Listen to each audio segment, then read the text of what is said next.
Hello everyone. Today I wanted to give you some advice on writing the methodology section or methodology chapter of your dissertation. We've got advice in books available online and physically in our library, but I thought I'd highlight a few simple things to remember that are often forgotten, I find. So the methodology section is, as you guess from the name, is where you explain the method for your dissertation, right? What you did. But what people often forget is that it's made up of two parts, right? It's called methodology. Specifically, I like to use that term, not just method, because the method part is simple enough, right? What did you do? But it's the ology part that people forget about, right? Method is way of doing something, and ology is, as you know, study of, like biology is study of study of life, right? So here it's the study of method. So you have to do more than just say what you did.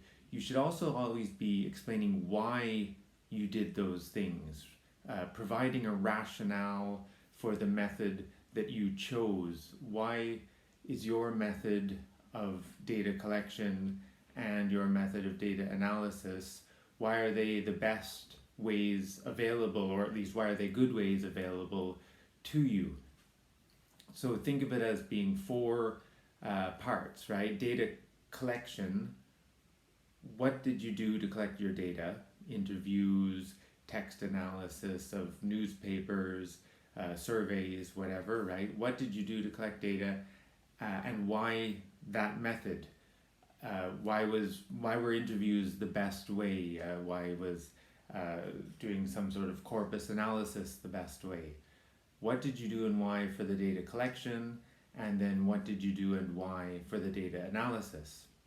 What I find most of the time is that people focus just on the what did I do for data collection? I did interviews, I did a survey, I did a focus group, something like that. They forget to explain why that's the best method, or at least why that's a very good method for answering their own research questions.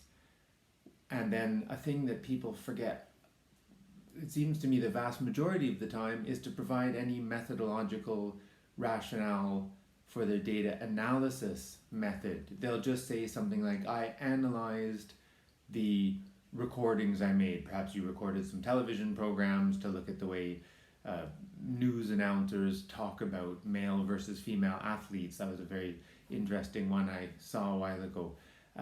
They'll say, I analyzed the data, but they don't say anything about how they analyzed it. Were they using a corpus analysis? Were they looking at a conversation analysis, like were they just looking at what the people said, or were they looking at how they said it, the stress patterns and the intonational contours and so on?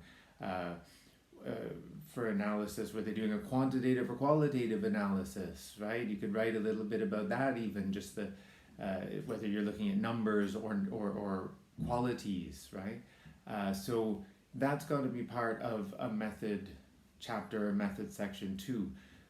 Don't just write, I analyzed the data. Show some similar research that you read that gave you advice on how to analyze data of the type you have. Cite some books on method. You can both cite books that are specifically about method, or previous research papers that use similar methods. So those are the four things you want to include, right? Data collection, what did I do and why? Data analysis, what did I do and why? Really, that's enough to get you started, and of course you'll want to model your work on research similar to yours to see more about what you should include.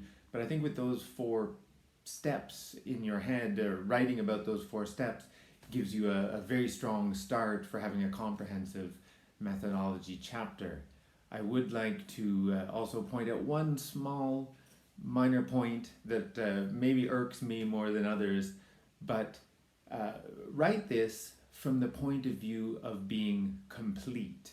right? What I mean is write it in the past tense. What happens is people write their method chapter and they'll write things like, I will collect uh, for newspapers and look at all the articles about immigration or something. They'll say, I will. But of course, by the time a reader is looking at your dissertation, you've done this in the past, right? So it should be written in the past tense. I collected for newspapers, or I interviewed for people. I did this because interviews were the best way to access people's real lived experiences. Right? Past tense, right? You want to write it from the point of view of the work being complete. Similarly, for the data analysis, you don't write, I will analyze the data. By the time someone reads it, you've already analyzed the data. It's long done, right? So, small point, but an important one, I think, for both logically, it should be written in past tense because it is done, and also it adheres to the genre conventions, right? People write these things in the past tense. So, that's my advice on handling a method section. Make sure to include that rationale, theology part at all times to produce a stronger methodology chapter and thus a stronger dissertation. Good, thank you.